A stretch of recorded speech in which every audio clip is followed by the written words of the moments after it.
Good morning, Josh here, Dartmoor Reach Alpaca Farm Yoga and Glamping. It is about 10:30 on the 18th of July. It's a beautiful day, nice and warm already, and today's job is digging in the sewage treatment plant, which you can see behind me. It's made by a company called Tricell, and it is a sewage treatment plant that it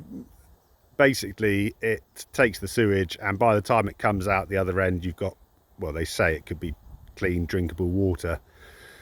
I wouldn't like to put it to the test, but there you go. It's got, I think, a sort of electric air pump in there which keeps all the organisms sort of moving, and well, I don't really know, to be honest with you, but anyway, it does what it does. It's what I needed to put in. It's slightly bigger than what we needed, but this is an 8-person one. We probably could have got away with a 6-person one, but this was only slightly more money, literally about £100 more. So I thought, well, you never know what happens in the future. Always good to go large. So what we need to do today is dig a hole to put this in, and the hole is going to go over sort of off from the corner of the house down there.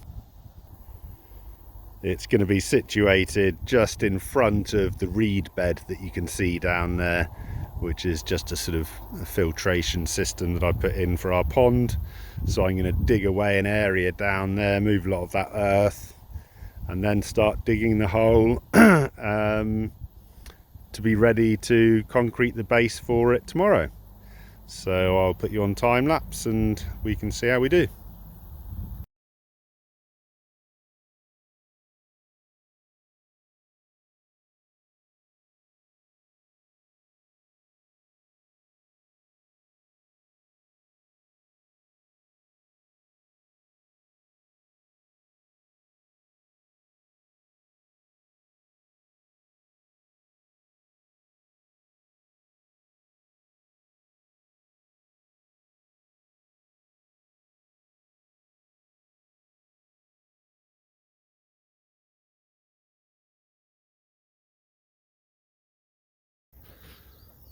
So I've finished the digging now for the tank.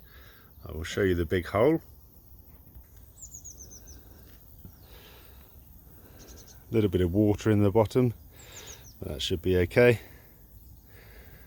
And then the next thing today is to put the concrete in the hole, and then the septic tank will be done. So we have got the concrete in for the septic tank now, or for the sewage treatment plant rather. It's not a septic tank, sewage treatment plant. I will show you that.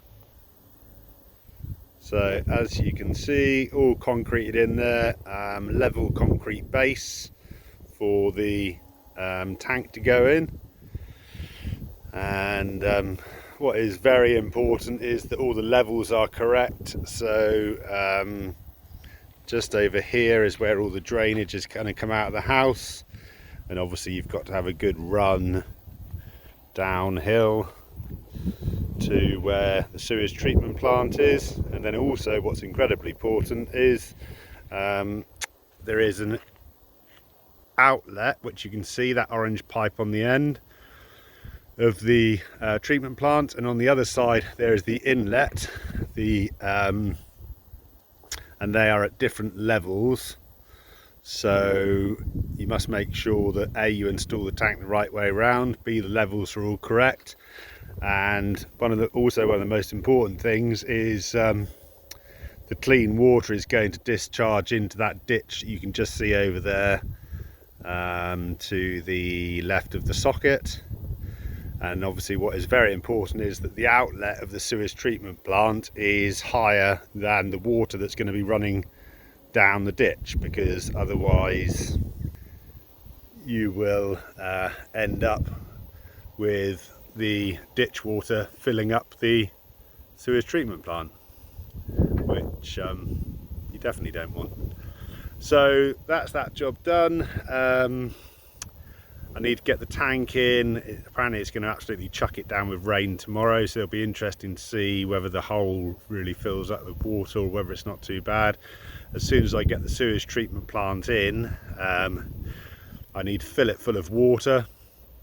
Make sure it's completely full of water, because if you don't fill it full of water and then it starts raining again and water gathers up beside it, then it will just start floating and pop out the hole.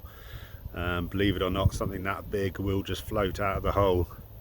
So I will update you tomorrow after the rain. Please subscribe to our channel to keep up to date with the straw bale house build, and we'll see you soon.